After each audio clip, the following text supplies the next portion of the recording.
With a $10,000 instrument, this gold exporter gained $181,000, from a hobbyist to the luckiest person. For 1,000 years, people have been routing out for gold since it was and still valuable metal. The first who discovered gold were Bulgarians in Varna necropolis around 420 BCE. It is believed that the amount of gold have been extracted from Earth is about 209,000 tons, which was estimated for 6.1 billion troy ounces. Ancient Rome was the most popular place to find gold. Also ancient Egypt, therefore, the majority of prospectors went therefore seeking gold. However, in last years, huge amount of gold have been discovered in California that referred to the North American frontiers culture.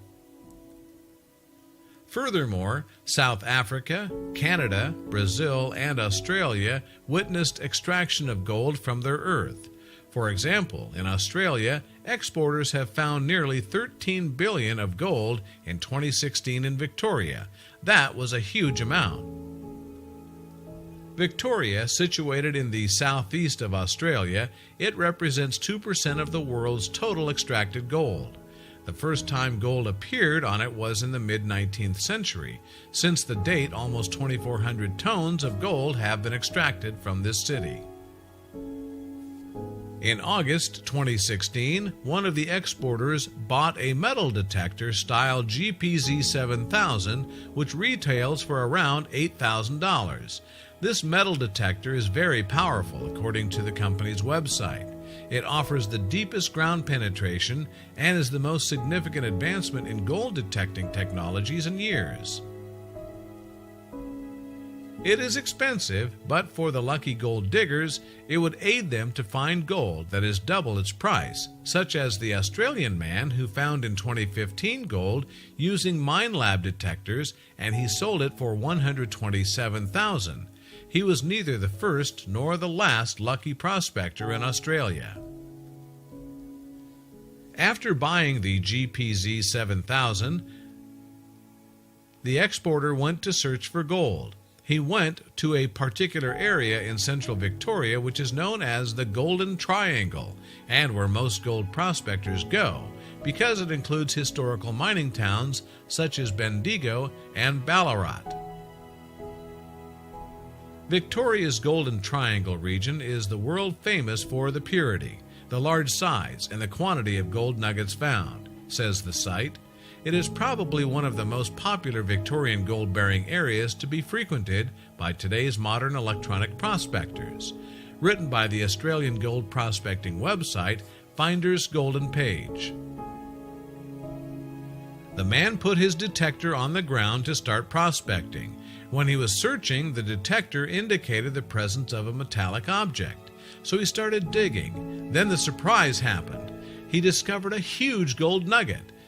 At the beginning, he was not too helpful, but at the end he realized that he is a lucky person and that he became rich in a sudden.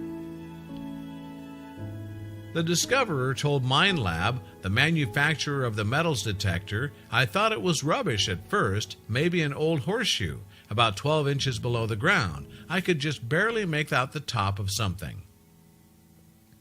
Then he realized that he was wrong when he digged up the earth. The metal was not a horseshoe. He could not believe what he was seeing, he added. This wasn't an old piece of steel in front of me. I had just unearthed a colossal gold nugget, a once-in-a-lifetime find. I was in total disbelief, as I didn't think nuggets of this size were still around. The jackpot was named Friday's Joy. It weighed 145 ounces and is expected to be sold for around $181,000. The man found the Friday's Joy at a spot, the Triangle's south edge, between the settlement of Avoca and Castlemaine in the Golden Triangle. This was not the first nugget for the lucky man. A day before, he had extracted from around 2 feet under the earth a buried nugget. It weighed 9 ounces with a value of around $10,000. The prize aided him to recuperate the money for the detector doubled. He wanted to hide his identity. However, he confessed that routing out for gold is his hobby, and he used to do it for decades. The man had an oath of sharing his numerous and valuable strikes with his friends he went to prospect with. He said they celebrated with beers that day before selling the nugget and decided the next step. In the first night, he told MineLab that he covered it with aluminum and kept it in the oven after washing it. Then the nugget has been secured inside a bank vault, waiting for the auction because the owner decided to sell it in auction, which will raise its price during the overbid due to the big number of desirousness of gold, which became scarcer than diamonds. The biggest world's gold nugget, Cindy Pride, was also found in Victoria in 1869. It weighed 174 pounds, 159 troy ounces. At that time, it was sold for $66,000, but in our days, a nugget with that size would sell for around $181,000. The finder of the Friday's Joy confessed that he is not willing to leave the job. Otherwise, he planned for a tour all over Australia with other prospectors using sturdy van. All these findings encouraged others to start searching for gold, and with the use of the modest detectors, it is going to be easier. There will be more gold going on from the earth.